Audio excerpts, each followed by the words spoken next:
I think with very few exceptions, members of parliament here, members of Knesset, are of consensus that the Western Wall is in fact in Jerusalem, and Jerusalem is a part of Israel. Are there differences in the details? Of course, between the political parties and what may constitute the future of a Palestinian state, and whether Jerusalem may come under some sort of international order sometime in the future.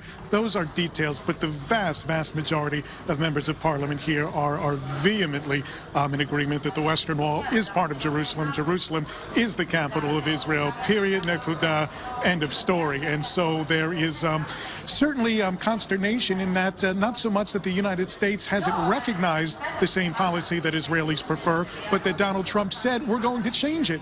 Jerusalem is part of Israel. The Western Wall is part of Israel. Jerusalem is the capital. And now he's going back, and I think that causes more problems than anything, is the backtracking on that initial promise. Mike, what is the Israeli right or the Israeli coalition hoping to hear from the president, not from the new ambassador, not from his advisors? What do they want to hear on this trip when he lands in Israel?